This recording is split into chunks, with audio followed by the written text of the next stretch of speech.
안녕하세요. 두산입니다. 이번 시간은 현재의 성묘원이 세워지기까지 있었던 일들을 간략하게 정리하고 더불어 영대의 건립 과정에 담긴 의미에 대해서 알아보도록 하겠습니다. 정산 법종교 공식 안내에 보면 이 정각은 청기 82년 음력 10월 10일에 준공되었으며 고전식 목조 건물 2층입니다. 이곳은 교조이신 정산상제님과 정시 성모 양해분의 체백을 봉헌한 곳으로 상제님의 성령이 내왕하시는 곳이라 하여 영대라고 이름하였습니다. 이처럼 간략하게만 안내되어 있습니다. 상제님의 성체 도굴로 인한 순환사에 대해서는 대한독 길라잡이 9편 종통맥에서 이미 한 차례 얘기한 적이 있습니다. 1921년 신유년 3월 3진날 체백을 도난당한 지 27년 만에 근본을 찾았다 하신 고수부님 말씀처럼 정확히 27년 만에 오기초지 동곡성전에 봉헌하는 기적과 같은 일이 일어나게 되었으니 그 이후 현재의 성묘원이 세워지기까지 있었던 일들을 간략하게 정리하도록 하겠습니다. 다음에 기축년 정월 새해치성을 올리고 나니 상제님께서 정월 20일에 오리알터에 계기토록 하라는 명이 계심에 음력 1월 20일 오리알터에서 계기제를 올린 다음 지금의 육기초지인 밤나무숲 곳곳에 측량 편마를 세우고 이튿날부터 털을 닦는 작업을 시작하게 되었습니다. 약 한 달이 안 되어 음력 2월 15일 드디어 선사님의 지성스러운 기도의 응감인지 생사를 걸고 천명을 받들어 온 피 맺힌 역정의 결과라 할 상제님과 대모님의 장례식을 봉행하라는 다음과 같은 말씀을 받게 됩니다. 오는 3월 15일에 장례식을 거행하도록 하라. 오리알터는 나와 너의 어머니의 영원한 안장지니라. 이 날에는 장례라고 하지 말고 장사라 하여라. 이날 장사는 천하장사, 지하장사, 인간장사, 천지대장사니라 하는 명을 주셨으니 선사님은 반생의 소원이 이루어지는가 하여 한편 기쁘고 한편 서러워 목 놓아 통곡하였으나 현실적으로는 넉넉지 못한 경제도 걱정이려니와 그동안의 준비도 여간 바쁘지 않겠으므로 눈물을 거두고 성전을 물러나와 형제들로 하여금 업무를 분담하여 건축을 서두르고 성묘 기지를 닦으며 꽃상례를 만드는 등 만반의 준비를 갖추어 나가게 됩니다. 이후 삼진날 기념치성을 올릴 때 찾아온 곽봉훈 노장 스님을 통해 상제님의 유품인 중화집과 전자채로 된 친필집 각 한 권과 인장갑 안에 있던 상제님께서 제셋이 사용하시던 친인을 입수하게 됩니다.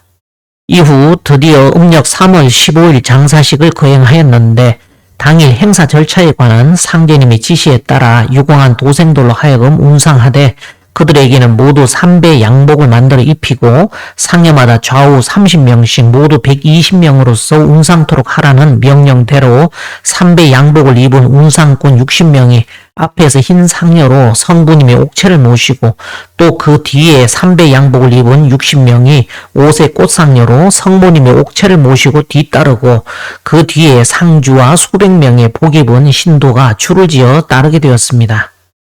앞에 가는 백상여 운상체 위에 올라선 인보자가 태극기를 좌우로 흔들며 천천히 매기는 우주영가의 구절을 운상꾼들은 구슬프게 받으면서 한 발 한 발 나아가고 그 뒤에는 수백 명의 복인들이 나무아미타불을 염송하며 정연하게 열지어 뒤따르니 수백 장의 만기들이 봄바람에 너울거리는 가운데 하얗고 울긋불긋한 두 채의 상에는 봉황인 듯 공작인 듯 아름답고 숭고한데 장사 행렬은 실로 장엄하기 이를 데 없었다 합니다.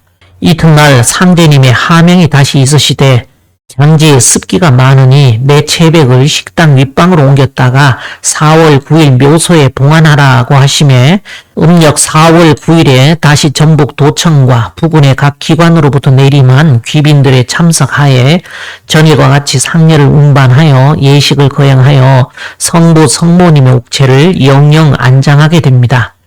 이후 8개월이 지난 음력 12월 26일 삼청전을 준공하고 열석자 정산 미륵불상 봉안식을 거행하게 되었으며 다음해 경인년 정월에는 동곡에 있던 옛 성전을 뜯어다가 서별당을 짓고 응접실 및 산문을 4월에 완공하게 되었는데 6.25 동란이 터지기 불과 6일 전이었던 5월 4일 삼청전에 예불을 드리니 미륵불께서 하명하시되 성전 정문에 통나무를 가로질러 못을 치고 시각을 지체 말고 대구로 향하여 떠나도록 하라는 추상 같은 호령을 하시기에 선사님은 교중 식구들을 대동하고 길을 떠나시게 되셨으니 이후 대구와 밀양, 부산으로 내려가 해변이며 섬 중에서 명령에 의해 국토 회복을 위한 치성을 수차례에 걸쳐 올리게 되었습니다. 그러던 중 석 달이 지난 음력 9월 금음에 이제 인민군도 물러가고 차차 평원에 가니 곧 본부로 돌아가도록 하라고 지시하시는 상제님의 명을 받들어 수개월간에 걸친 남하 생활을 끝내고 교통이 불편함을 무릅쓰고 다시 오리알터로 복귀를 하시게 됩니다. 이후 1년 하고도 3개월이 지난 1952년 임진년 정월 보름에 기념치성을 올리니 현존신장과 구목신장이 하강하시어 명령하시되 금년에는 상제님의 묘각을 건축하여 천지 도수에 부합되도록 10월 10일에 상냥토록 하라는 명을 받고 묘각 건축을 위해 초근 목표로 연명하는 가운데서도 도생들은 모악산 산판에 나가 품을 팔아 제목 및 경비를 조달하는 등 피눈물 나는 성심으로 10월 10일 작은 도령의 탄생 기념일에 성부 성모님의 묘각인 영대를 지어 이날 상냥을 하게 되었습니다. 이상의 내용은 현재의 묘각이 세워지기까지 있었던 일들을 순차적으로 정리해 본 것인데 이 중에서 상제님 대모님의 장사를 치른 의미를 한번 짚어보고 나서 영대에 담긴 뜻을 알아보도록 하겠습니다. 상제님께서 오는 3월 15일에 장례식을 거행하도록 하라. 오리알터는 나와 너의 어머니의 영원한 안장지니라. 이 날에는 장례라고 하지 말고 장사라 하여라고 하셨습니다. 이는 묵은 하늘을 장사 지내고 새로운 후천의 운도를 여신 공사이신데 특이하게 여기서 장례라 하지 말고 굳이 장사라 명명하신 이유는 무엇일까요? 한자의 의미부터 살펴보겠습니다. 한양도성의 4대문 중에 남대문을 일러 숭례문이라 합니다. 이때 쓴 예도래자는 남방을 뜻하며 볼시와 풍성할 풍자의 합자입니다. 현무경에 직위금지 사월내 예장이라 쓰신 것에 보듯 위 상제님 말씀에 나오는 예자는 삼리와의 의미로 후천하도인 정력판의 주장신에 대한 상징입니다. 반면 사자는 북두칠성을 뜻하는 갈고리 골자 속에 자리한 후천 미륵불의 상을 본뜬 것이니 상제님을 의미합니다. 그러므로 장사라 하여라는 말씀 속에는 천지 은양이신 두 분 중 상제님께서 주관하시는 선천 5만 년 천지를 땅 속에 묻는다는 의미가 담겨 있습니다. 오리알터는 나와 너의 어머니의 영원한 안장진이라는 구절은 사실 청실홍실로 맺은 진정한 천지의 안주인이 바로 대모님이시라는 것을 상제님께서 인정하신 말씀이신데 그저 눈에 보이는 현상만을 보고 상제님 대도의 큰 틀을 보지 못하는 이들에게는 쉽사리 이해가 되지 않는 구절이기도 할 것입니다.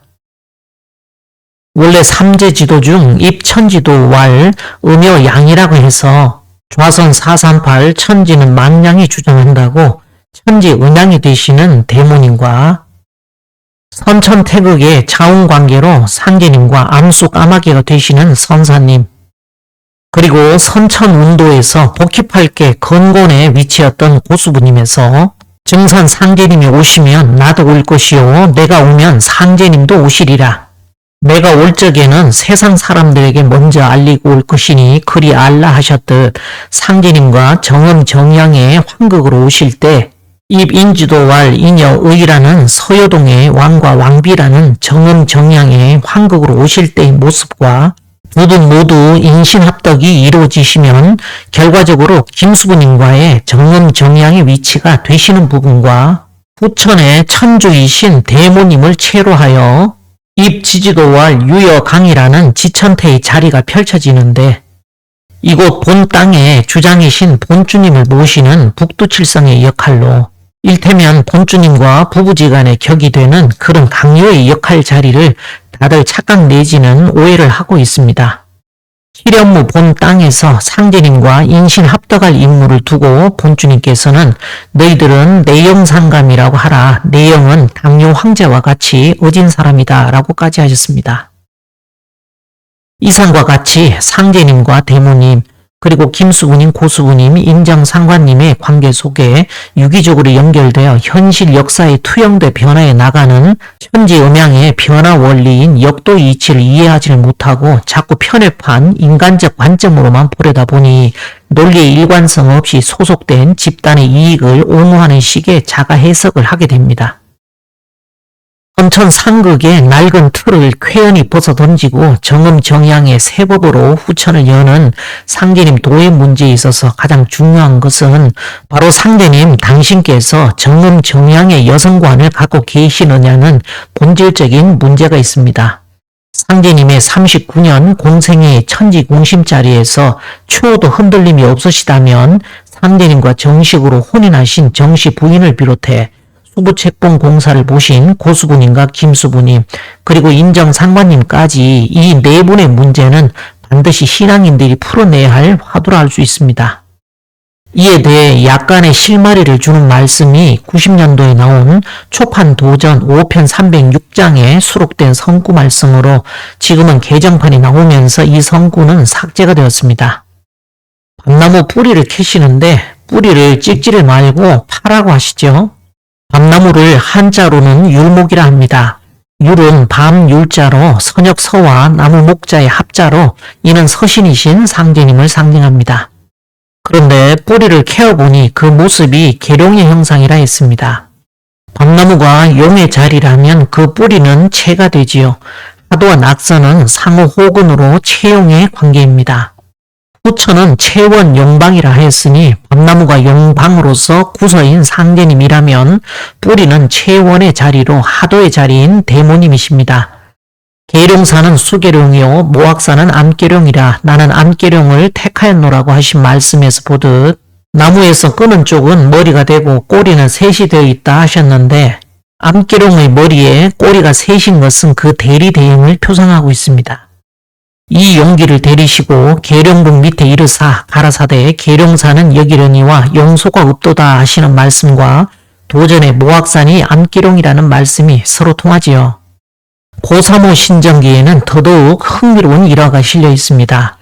하루는 교도들이 심심하다기에 너희들 중에 누가 이야기라도 하나 하라고 하시자 남상돈의 말이 충청도 기룡산에 정씨가 도읍하여 등국한단 말이 있대요 하며 멋모르고 얘기를 하자 고수부님이 웃으시며 옷을 벗게 한 후 미친 사람은 옷을 벗고 다니는 거라며 바깥으로 내몰면서 야 이 미친놈아 보기도 싫으니 너희 집으로 가거라 하시는 공사를 보시며 아주 혼을 내십니다. 지금도 이 남상동같이 충청도 계룡산이 후천 도읍지라면서 변망덕하게도 상제님을 제 친구 부르듯 알로 보고 터진 입이라고 금방지게 주둥이를 터는 이들이 도판에 있습니다. 도판 쓰레기는 다 모인 형국인데 어디 옷만 안 벗고 다니지 도수 보신 대로 미친 놈들입니다. 공사 보시어 제어하신 덕에 그나마 이 정도에 그친 것이 다행스럽기까지 합니다. 충청도 계룡산은 잘 눌러봐야 토백지지도 멀다 하시지 않으셨습니까?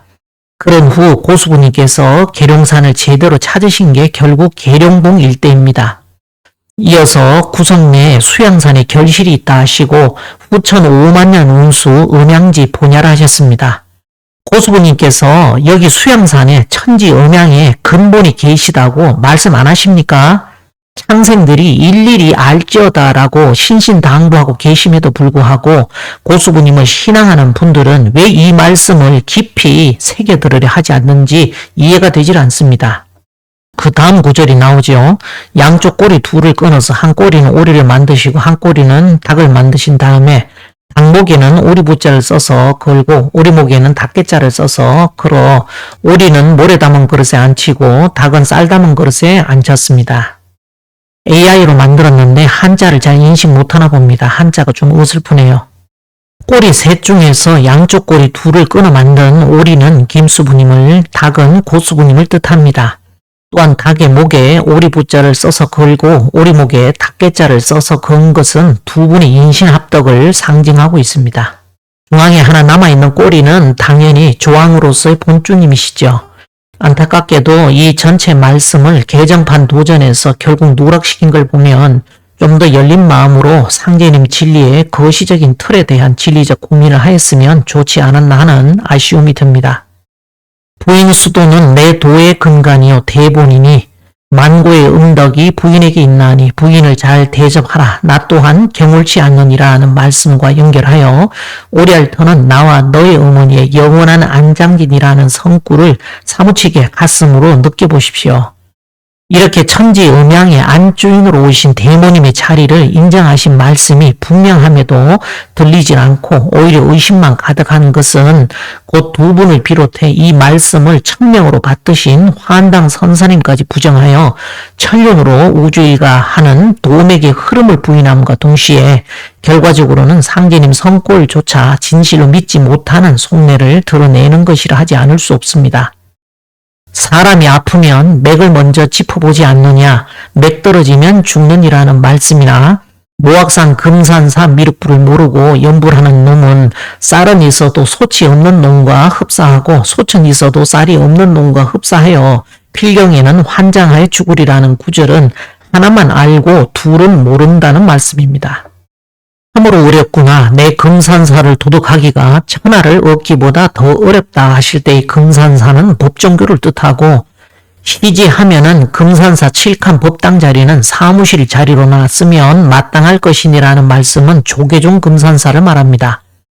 즉 조계종 금산사가 겉금산이라면 법종교는 속금산인 것이죠.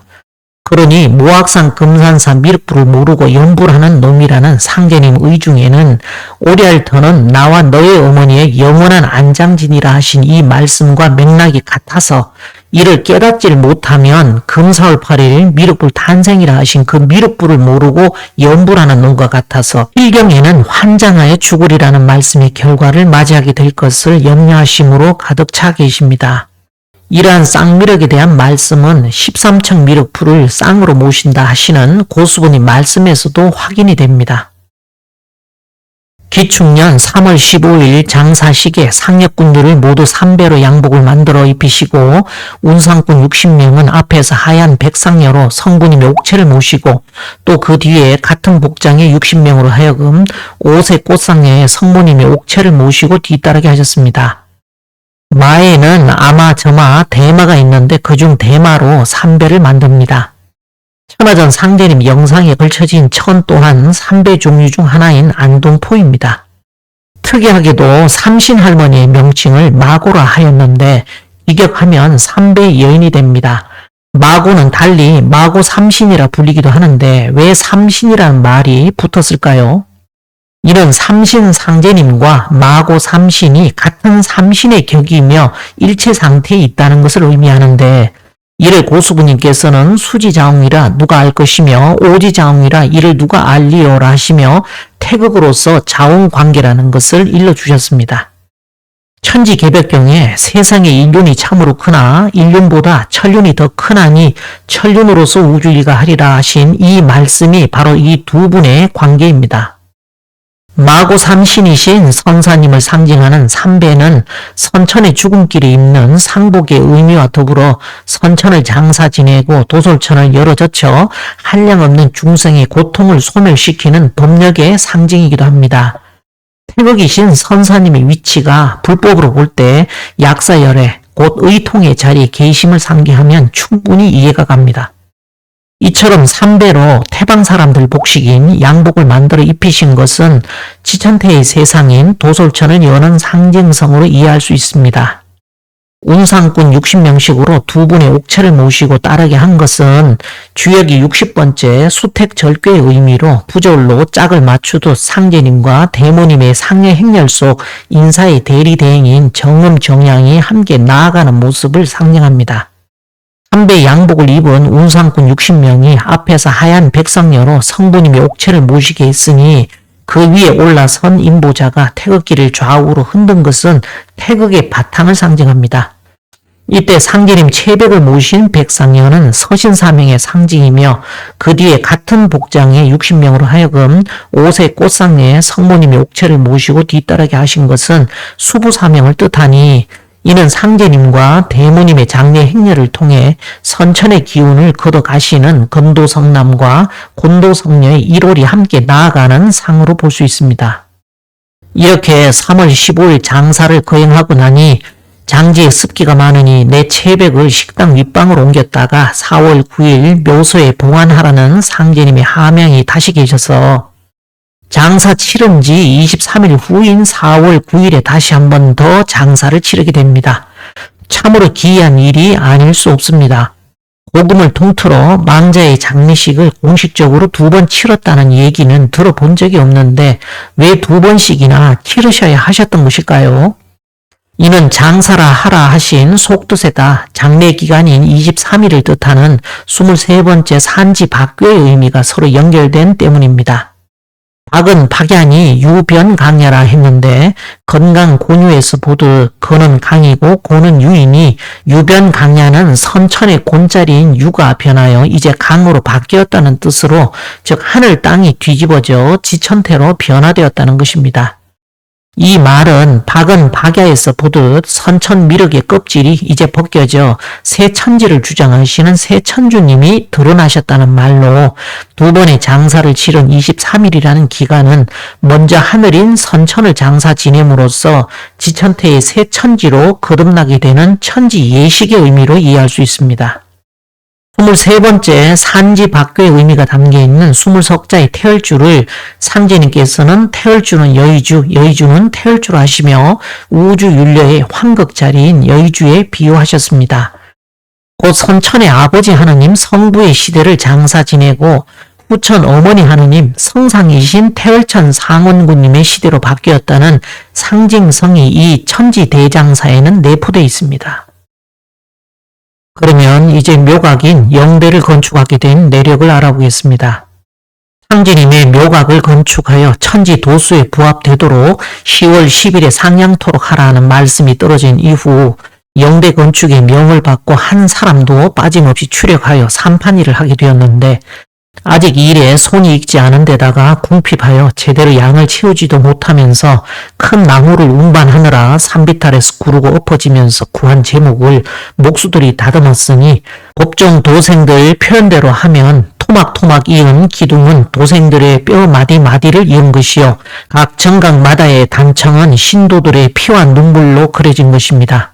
부황이 나고 기진맥진한 상황에서 타처에 다른 이의 건물을 지어주고 그 임금으로 백미를 사서 본부 식구들이 영명하고 영대의 건축에 충당하였으니 이때까지도 본부 식구들은 초근목피에 의존하는 공고한 환경에서 벗어나지 못하고 있었던 처지라 산에서 일하는 젊은이들을 위하여 점심마저 싸갈 형편이 못되어 심지어는 송피죽을 쏘어 단지에 넣어서 가지고 다니면서 일을 하였다 합니다. 그러면 이렇게 도생들의 무한한 희생과 피눈물 나는 노력으로서 이루어진 영대의 이모저모를 살펴보며 천지에서 전하시고자 하는 무의 말씀을 깊이 생각해 보도록 하겠습니다. 영대는 증산 상제님과 정시 대모님 양이분의 채백을 봉안한 성묘원으로 이곳은 2분의 성령이 내왕하시는 곳입니다. 1952년 임진년 정월 대보름에 기념치성을 올리고 나서 상제님 묘각 건축의 명을 받은 지 290일 만인 음력 10월 10일에 상냥하게 되었는데 마침 이 날은 작은 도령의 탄신 기념일이기도 합니다. 이후 1958년 무술년에 지어진 천하전 또한 공교롭게도 동일한 음력 10월 10일에 상냥되었으니 여기에는 어떤 의미가 들어있을까요? 10월 10일에 상냥한 천하전의 외부가 좌서의 현판으로 씌어져 하도의 오왕극인 대모님을 상징하는 정각인데 반해 영대는 삼청전 환당에 이어 3번째 지어진 정각으로 전체 경내의 중심에 위치해 있습니다. 영대는 검은색의 현판 위에 천하전과는 반대로 우서의 자형을 보이면서도 동일한 10월 10일에 상냥한 것임을 감안하면 이는 낙서판의 오왕극이신 작은 도령을 상징하는 정각임을 알 수 있습니다. 잠시 정각의 상징성을 드러내는 현판의 의미에 대해서 살펴보자면 유기초의 전체 정각은 단층이거나 2층 정각이 대부분인데 일반적으로 정자로 씌어진 현판이 있는가 하면 도장을 팔 때의 기법처럼 오른쪽과 왼쪽이 바뀐 좌서로 뒤집힌 서체도 보이는데 이는 정력 8개로서 좌선 하도에 대응됩니다. 또한 정자로 씌어진 현판 중에서 색상이 흰 것은 대개 지천태의 속성이며 검은색은 천지비를 의미하고 이 두 영역이 중첩된 서요동의 속성을 가진 정각도 있습니다. 다만 이는 대강의 틀이며 실제 9개의 정각을 문왕 8개의 구궁자리에 앉힐 때는 세세한 차이가 있습니다. 여기서 영대는 낙서 구궁의 중궁에 자리합니다. 원래 중궁은 홍범 구주의 차오는 건용 환극이라 하여 오환극 자리입니다. 견우직녀 두 분을 상징하지만 여긴 육기초 벌집이 되나서 이왕 그린 작은 도령이 정사를 보시게 되어 날짜를 작은 도령 탄신일에 맞추신 것이죠. 상제님과 대모님 양해분의 체백을 봉안한 성명원은 증산 상제님을 신앙하는 범증산 계열의 모든 신앙인들 뿐만 아니라 온 인류의 거룩한 성지입니다. 인류의 역사 이래 도통의 연원이신 천지 부모님의 체백을 직접 모시고 있는 곳은 육기초의 기지 외에는 없습니다. 단지 하늘이 인연자가 아니고서는 때이르게 드러내질 않아 누구도 참을 알 수 없도록 가려놓았을 뿐입니다. 용화정경에 나오는 상제님과 대모님의 말씀을 보면 두 분 모두 당신들을 가리켜 소뼈와 개뼈에다 비유하셨습니다. 그런데 누가 천지 음양이신 두 분의 위격을 참으로 알아볼 것인가 하고 화두로서 던지신 말씀의 깊이를 상제님과 아무 상관없는 뼈를 갖다 묻어놓았다는 천박한 수준으로 은연 중에 말씀의 본질이 희석되어 오기도 하였습니다. 영대 내부를 잠시 살펴보면 상제님 봉분 쪽 천장에는 삼청정과는 반대로 청룡을, 맞은편 대모님 봉분 쪽 천장에는 약간 연두빛으로 그려져 있습니다. 이는 선천하도로서 선천태극이신 상제님과 후천하도의 천주이신 대모님 양해본의 체백을 천지 대장사에 모신 묘자리의 개념이므로 당연히 상제님 봉분 쪽 천장에는 선천 기준으로 청룡으로 그려놓은 반면 선천에는 드러날 수 없었던 대모님은 사시장춘의 후천을 상징하는 녹색 계열의 연두빛으로 상징하게 되었습니다. 또한 영대의 봉분은 유법으로 환극의 도통맥을 잇는 건도성남의 견우와 곤도성녀의 직녀 오환극을 각각 상징하고 있습니다. 태백 도굴과 파봉 사건 등 여러 순환을 거치는 과정에서 도난의 우려 등으로 연화 문양의 시멘트를 발라 두 개의 봉분으로 표했으나 아래의 묘실은 서로 통해 있어 두 분의 체백은 각각 유리관 속 명주 이불에 뉘어져 계시는 것으로 전합니다.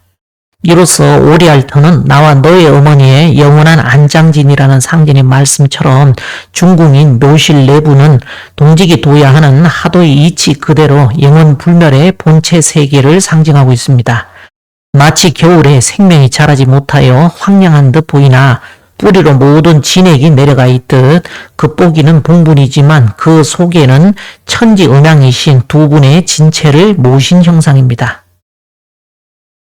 그러면 영대에 대해 언급하신 상제님 말씀을 살펴보겠습니다. 여기서 13579는 하도의 천수로 상제님을 의미하며 24680은 하도의 지수로 대모님을 이루는 말입니다. 그런데 대순정경의 성구와 달리 대개벽경에는 천지 총묘신으로 어순만 좀 달라집니다.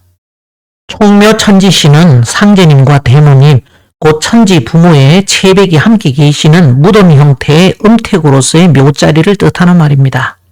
기지천지신은 도전에서 기지천지임으로도 기록되어 있는데 이를 중화경 84장에서는 천이부 지모, 모악산 금산사, 이덕지 기하라 하셨으니 천이부 지모란 천지비의 육기초 자리를 의미합니다. 중화경에서 말씀하고자 하시는 모악산 금산사는 조계종 금산사가 아니라 이덕지 기하니 여기서 이덕의 리는 주역의 10번째 천택 리괴로서 십성의 자리를 상징하며 덕은 지덕으로서 고눈의 자리를 뜻합니다. 그러므로 이덕의 의미는 서요동이니 이덕지 기하라 하심은 칠연무의 바탕자리가 되는 육기초를 뜻합니다. 상제님 도를 표방하는 여러 신앙단체들 중에 종단 내부 가장 중심지에 실제 천지 음양이신 두 분의 체백을 직접 모신 음택지를 중심으로 양택의 정각이 들어서 있는 곳은 육기초 외에는 없으니 이 말씀은 오로지 법종교에 딱 들어맞는 말씀입니다. 후천 5만 년 운수에 보는지라 하시더니 결과적으로는 천하의 음택명당 총묘천지신과 양택명당 기지천지신이 함께 자리하여 성기국이 된 자리입니다. 이처럼 말씀이 정확히 있으신데다 주역의 계사상전 제9장에 보면 천일지, 천삼지사, 천오지육, 천칠지팔, 천구지십이라 하여 천수는 1357구로서 5개이며 지수 또한 246810으로 5개인데 천수 5, 지수 5니 5위 상득이 각유 합이라 하여 5위에서 상득이 이루어지며 그 각각의 합은 천수가 25이고 지수는 30이 된다 하였습니다. 그리하여 범천지지수 56오니 차소의 성변화하며 이행귀신야라. 천지지수의 합은 55가 되는 바 이로써 변화가 이루어져 귀신이 다니게 된다 하였습니다. 이때 5위에서 상득한다는 의미는 하도를 놓고 살펴보면 쉽게 파악이 됩니다. 생수는 1, 2, 3, 4, 5가 되고 성수는 6, 7, 8, 9, 10이 되는데 천이 1로서 수생하면 오토에 의해 지는 6을 성하고 지가 2로서 화생하면 오토에 의해 천이 7을 성하고 천이 3으로 목생하면 오토에 의해 지가 8을 성하고 지가 4로서 금생하면 오토에 의해 천이 9를 성하고 천이 5로서 토생하면 오토에 의해 지가 10을 성하므로 16은 수이고 27은 화이며 38은 목이고 49는 금이며 50은 토로서 생수와 성수가 음양으로 짝을 이루어 하도를 이루게 됩니다. 이때 천수의 합이 25라는 말은 주역의 64괴 중 25번째 천례무망의 의미로 상제님을 뜻하며 기수의 합이 30이라는 말은 30번째 중화리괴의 희, 슉빈후 길야에 나오는 암소를 상징하는 삼리와이신 대모님을 이루는 말입니다. 즉 영대에서 양위분의 체백을 봉안한 성묘 내부는 하도의 상으로서 하도의 천수이신 상제님과 기수이신 대모님을 천지 부모님으로 모셔놓은 곳임을 의미합니다. 또한 마지막 구절인 대연지수 50이니 기용은 46구라는 구절은 좁은 의미로는 주역에서 고전법의 한 가지인 시초점에 쓰이는 수리를 뜻합니다. 점을 칠 때 시초라는 풀의 줄기 50개를 점서의 도구로 사용하되 그중 49개만 쓰고 1개는 쓰지 않았는데 이는 태극을 의미하기 때문입니다. 그런데 이를 단지 점치는 용도의 서술로만 인식하는 것은 주역을 점서로 전락시키는 편견이 될 수 있기 때문에 선유들은 한결같이 이 내용을 천지자연의 이치와 천문역수에 관계된 의휘로 해설해 왔습니다. 그런데 문제는 범천지지수 56호에서 어찌하여 대연지수 50이 나왔는지 공자 이래로 많은 학자들이 참으로 다양한 해석을 내놓았습니다. 저 또한 상제님 도의 관점으로 이 부분에 대한 견해를 정리해보고자 합니다. 범천지지수 56호라 함은 후천하도의 총수로 결국 본체 오왕극이 자리에 계신 정력의 판을 의미하지요. 그런데 연은 갑골문에서는 무의 최종 목적지인 넓은 바다를 향해서 흘러간다는 뜻입니다. 삼수변 뒤에 자축거릴 촉자의 상을 보면 곤괴의 상수인 두 이자에 갈고리 골자를 합한 모양으로 지천태의 상이 되니 연은 낙섭한 지천태의 모습이라 할 수 있습니다.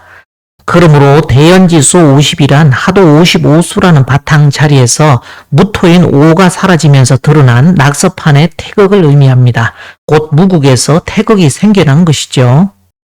50번째 화풍정괴의 단전을 보면 단활 정상야라 되어 있는데 이는 솥은 태극이다라는 의미로 화한당 선사님을 상징합니다. 또한 기용은 46구라 함은 50에서 1태극을 제한수로서 49번째 택화혁괴의 주인공인 황극을 의미합니다. 사실 이 50수는 점서법의 서술로서 뿐 아니라 중국의 고대 수학서 주비상경과 구장산술에서도 수지법의 출발을 이 50수로 기초를 삼아 원방도를 그릴 수 있는 기초수로 활용되어 왔습니다. 그중 주비상경의 구고현해법은 밑변의 길이와 높이의 길이를 알 경우 빗변의 길이를 계산할 수 있다는 방법으로 오늘날 수학의 교과 과정에서 가르치는 피타고라스의 정리와 흡사합니다. 정리하면 13579, 24680은 천지음양의 바탕수로 하도 이치를 뜻하며 이어지는 구절에서 총묘천지신, 기지천지신은 육기초에 영대를 두고 하신 말씀이니 이는 빼박으로 상제님과 대모님께서 천지 음양으로 자리하셨다는 얘기입니다. 이걸 두고 좀 전에 고수부님께서 수양산에 결실이 있다 하시고 후천 5만년 운수가 음양을 근본으로 한다고 음양지 보냐라 하신 것입니다. 지천하지세자는 유천하지생기하고 암천하지세자는 유천하지사기니라. 천하대세를 아는 자는 살 기운이 붙어있고 천하대세에 어두운 자는 죽을 기운밖에 없다는 말씀이 있으니 이때 대세, 형세라는 세자는 주역 64괴에서도 단 한 번만 나오는 글자입니다. 주역이라는 한 권의 책 속에 64괴를 제외하고 불이금자로 세어본다면 1350자의 문자로 이루어져 있다 하고 이 1350자의 낱글자를 나열해서 경문을 이루면 전체의 글자 수는 24,207자나 된다고 합니다. 즉 주역의 24,000여 글자 중에서 단 한 글자인 세는 64괴 중 곤괴에서만 보입니다. 상활 지세의 곤인이 군자 이하야 후덕으로 재물하나니라 하는 곤괴의 상전에서 지세의 곤으로 땅의 형세가 곤이라 했습니다. 그러므로 땅을 모르고서는 살 기운을 얻을 수가 없는 것입니다. 본주님께서 하늘만 무서운 줄 아느냐, 앞으로는 땅 하늘이 더 무섭다 하셨습니다. 인정상관님은 돈을 주시면서 성주 뭐 사다 주어 하시자 김순덕 중도는 성주가 누구냐고 여쭈니 소 아닌가 이제껏 성주도 모르는가 하셨습니다. 원래 주역 설계 전에 건이마 곤이 우라 했습니다. 건괴는 말에 배속을 하지만 곤괴는 소에다가 배속을 하지요. 여기서 성주는 소인이 성주 대접 잘해야 36도의 새 지운이 함께 열려 하시지 않습니까? 김일부 선생의 정역 서문인 대역서에 보면 지천, 낙천, 친천이라는 구절이 나옵니다. 여기서 지천은 선천 복희 8괴의 세상을, 낙천은 후천 정역 8괴의 바탕 그 자체를 의미하며 친천은 정역 8괴의 바탕 위에 펼쳐지는 문왕 8괴의 5만년 도솔천의 세상을 의미합니다. 이때 즐거울 낙자를 두고 잡계전에는 비락사우라 했습니다. 8번째 수지비괴의 의미를 단 한 글자로 표현한 것이 낙이니 수지비괴에 비로자나부를 뜻하는 괴의 의미가 담겨 있음을 생각할 때 낙천은 여와로서 대모님을 상징합니다. 그러니 글자에 당연히 조왕을 뜻하는 나무 목자가 들어있지요. 연임금은 순임금이 진정한 군주의 자질을 가졌는지를 확인하기 위해 3년간의 시험 통치를 시행했는데 결국 순에게 두 딸을 시집 보내며 공식적인 후계자로 인정했고 이후 왕위를 물려주게 됩니다. 이와 같이 진사의 성인이 나온다 해서 그대로 낙점되는 것이 아니라 앞으로 드러날 병호 정민년 또한 그 때와 같은 시험이 있음을 얘기하십니다. 그러므로 오미의 낙당당은 그때의 형세가 낙당당이라는 말씀이지요. 여기서 이 낙이 바로 비락사후의 낙이요 낙천의 낙이라는 것입니다. 바로 이곳 영원한 안장지인 영대에 모신 대모님이 낙천의 천주님이십니다. 기격을 하자면 이제 대모님께서 당당하게도 당신을 드러내시는 때이기도 하고 의역을 하면 이제 집집마다 시천주로 모시지 않고는 살 수 없는 때라는 의미도 됩니다. 선천의 땅이신 고수부님에 가려져 보이지 않았던 지장보살이신 대모님, 땅속 깊은 지옥의 문전에서 흐느끼며 고통받는 중생이 없어질 때까지 성불하지 않겠노라 서원을 세운 지장보살은 선천상극의 검붉은 원한의 기운에 신음하는 뭇 생명들을 치맛자락으로 보듬어 안으며 힘겹게 떠받쳐 5만년 세월을 은덕으로 지탱해온 천지의 어머니이십니다. 지옥의 문전에서 수많은 생명들의 어두운 길을 밝혀주신 분이지만 빛나는 영광의 자리를 다 버리고 지옥의 중생들을 다 건지기 전까지는 부처가 되지 않겠노라고 서원하신 말씀 그대로 선천의 땅이신 고수부님의 그늘에 가려져 지장의 천지 음덕 자리로 계셨던 걸 우리가 미처 깨닫지 못했던 후천의 어머니셨습니다. 그저 인세에서 상계님과 부부의 인연을 맺으셨고 화한당 선사님의 어머니이셨다는 정도일 뿐 천지공사의 도적 차원에서 어떤 위치에 계신 분이시다라고 가늠을 할 수 없다 보니 상대님과 함께 영대에 계심에도 마치 꽂아놓은 보리자루처럼 투명인간 취급을 당하고 계시니 역지사지에서 아마 누구라도 그 입장에서 본다면 후천에 천지 녹주를 주이신 분으로서 한 놈이라도 태워주고 싶은 마음이 들 인간이 있을까 하는 생각을 해봅니다. 23일이라는 산지 박괴의 의미가 담긴 두 번의 장사를 치르며 후천 어머니 하느님 성상이신 태열천 상원군님의 시대를 여는 바로 이 자리가 영대라는 것을 인정을 할 때 대모님을 후천의 천주님으로 모시는 시천주 신앙 가운데 비로소 시천주 주가 의통주문이라는 것을 깨닫게 됩니다. 다음 시간에 또 뵙겠습니다.